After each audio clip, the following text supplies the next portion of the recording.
First, I'd like to thank to the organizers of this show for letting me have this huge opportunity to attend public speaking final round 2023.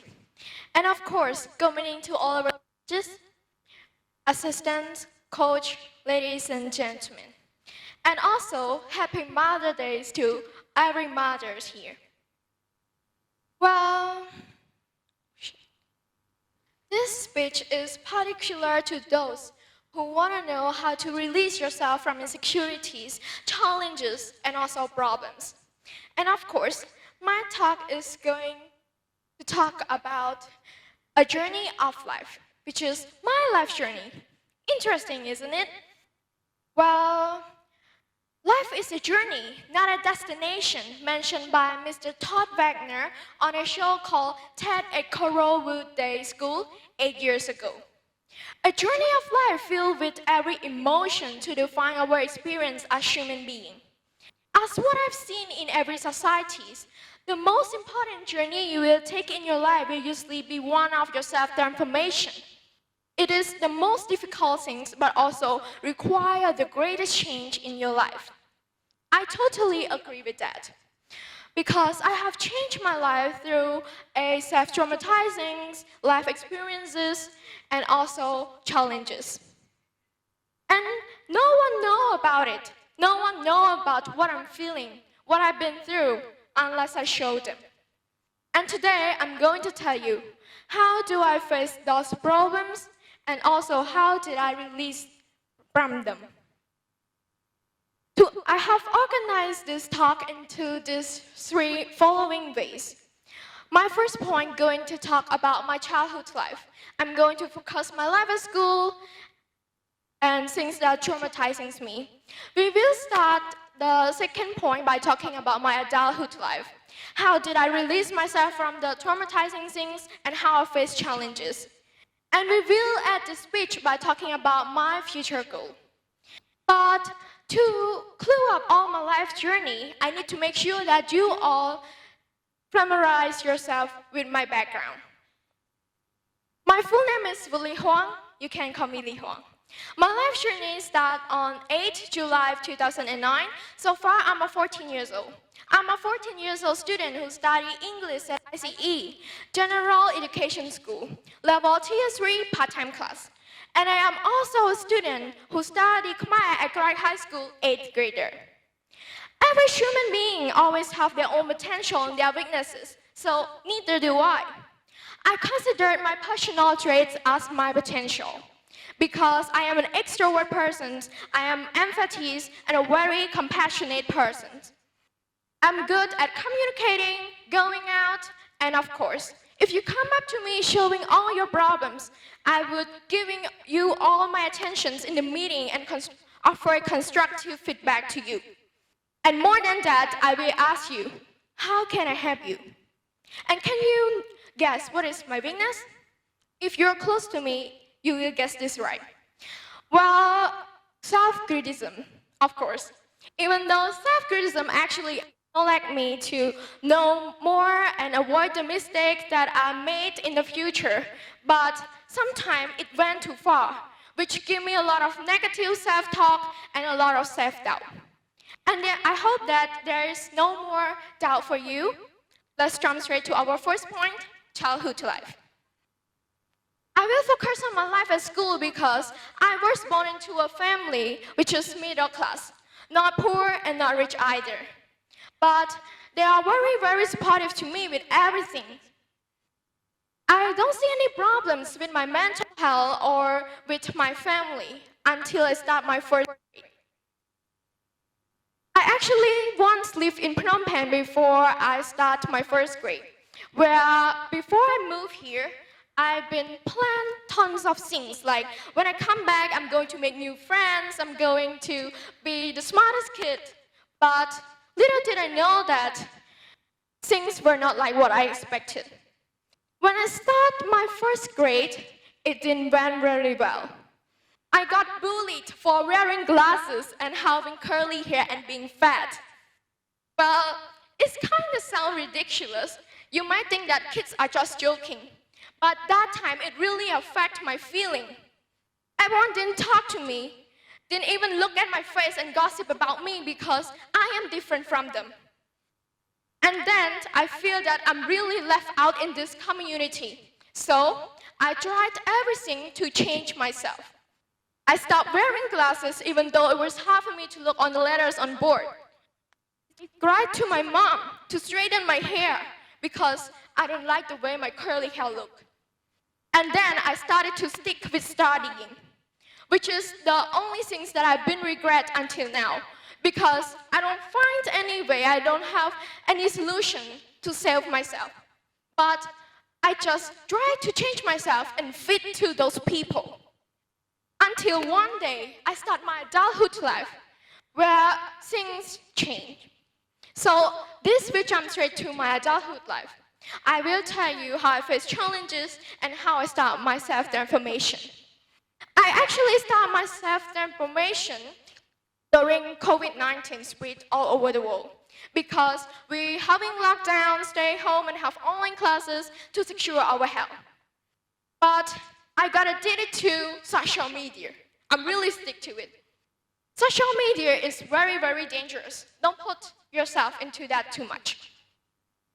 I stick with social media where I started to compare myself to other people online that I didn't even know them in real life, that I didn't even know how they behave, how they look in real life. I just admired them, compared myself to them. I think that I look ugly. I don't like the way I look. I look bigger than them. I'm kind of dumb kids compared to them. So I tried everything to change myself. I went on a diet, not for some day, a week, but for a month. A month without eating rice and enough protein food. And it kind of sounds ridiculous, but I did it. I just drank plenty of waters, ate a lot of fruit, such as apples and dragon fruit, so I can keep in shape. In the end of the month, I actually lost 10 kilograms during the lockdown. And I didn't even satisfy the needs, the feelings in my heart. I still feel left out.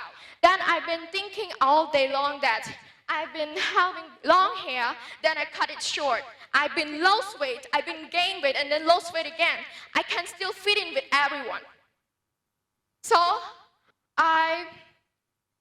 one day, I was scrolling down on my phone where I saw Beyonce said that your self-worth is determined by you. You don't have to depend on someone to tell you who you are. Oh, it's just like I've got a slap on my face. Well, I've been thinking that if I don't accumulate myself, no one else dare to. But everything takes time. It took me so many months to cure the sickness in my heart. But life never stopped giving me lessons.